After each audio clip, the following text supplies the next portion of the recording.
When you hear the word narcissist, you probably picture someone really loud, right? The center of attention, super arrogant. But what if I told you there's another kind, a much quieter, more hidden version? That's what we're diving into today, the covert narcissist. And this quote, wow, it just hits the nail on the head. You can totally see why someone would say this, right? The person they're talking about was quiet, not a social butterfly. They just didn't fit the mold at all. It really shows you how confusing this can be, even when it's happening right in front of you. So that brings us to a really important question. What if the most confusing narcissist is the one you can't even see? The idea here is that the toughest kind to deal with might be the one who's basically in disguise, and you don't realize what's happening until you're already kind of tangled up in it. Okay, so how do we start to see this person for who they are? Well, first we gotta understand the disguise. Let's break down the two main types of narcissism, the one we all think we know, and the sneakier, covert version.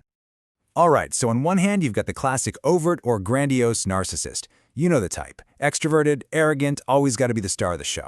But then, you have the covert or vulnerable type, and they're almost the complete opposite. They can be introverted, shy, super sensitive, and they might even put themselves down a lot. It's like their insecurity is the perfect mask for what's really going on underneath. And here's what's so wild. Even though they look worlds apart on the outside, at their core, it's the same thing. Both types feel they're superior. They both have this sense of entitlement. They truly believe they're special. They just have completely different game plans for getting what they want from the world. So if they're such masters of disguise, how in the world do you actually spot one? Well, the truth is, their real colors start to show, but usually only under pressure.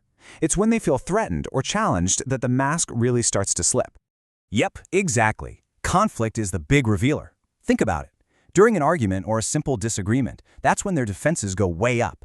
All of a sudden, that lack of empathy and those manipulative habits, they're on full display, and it becomes pretty clear that for them, it's all about winning.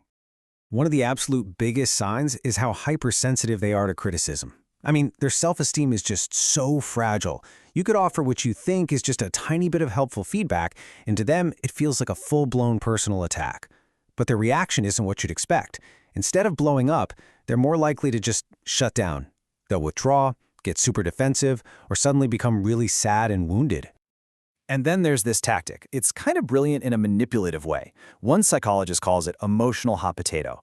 Here's how it works. Let's say you try to bring up how they hurt your feelings. They'll immediately flip the script on you and say something like, "I can't even talk to you when you're this angry." But get this, they're the one who's actually angry. They're just projecting it onto you.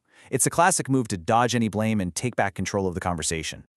And they have a whole toolkit of these subtle manipulation tactics. For instance, playing the victim. Oh, they're masters at it. It gets them sympathy and lets them off the hook every time.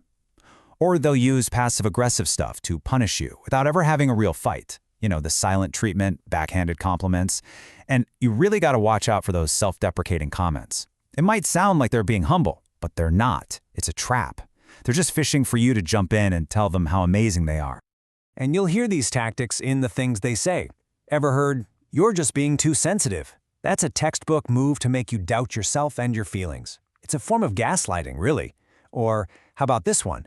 "People just don't appreciate how special I am." Wow, that line is a work of art, isn't it? It's the perfect mix of woe is me and that hidden belief that they're actually better than everyone else. Okay, so let's say some of this is sounding familiar. What do you actually do about it? This is where we shift gears from just spotting the problem to actually doing something to protect yourself. Let's talk action plan. Now here's the absolute most important thing to get. You cannot change them. You just can't. The experts are really clear on this. A narcissist isn't going to change unless they decide to. So where's your power? It's all in how you respond. It's about controlling what you do. So here's a really practical 4-step game plan. Number 1, stop taking it personally. You have to emotionally detach. 2, you've got to set some firm boundaries. Decide what's okay and what's not, and stick to it. 3, advocate for yourself. Trust your gut and speak up for what you need. And number 4, and this one's tough but crucial, create some healthy distance if you need to. And this quote right here, it really hammers home that first point. You have to remember, their manipulative behavior has almost nothing to do with you. It's all about their need for power and control. It was never a reflection of your value. Holding on to that fact, that's your best defense, right there. All right, as we start to wrap this up, everything we've talked about, the signs, the sneaky tactics, the ways to protect yourself, it all really comes down to one final, super important question you should ask yourself. And here it is. The most important question isn't, are they a narcissist? Getting stuck on a label isn't the point. The real question, the one that actually matters, is how do I respond to behavior that is hurting me? See, at the end of the day, a diagnosis doesn't change the impact their actions have on you. The biggest shift you can make is to stop focusing on labeling them and start focusing on protecting you. That's the game changer. It's all about preserving your own peace of mind.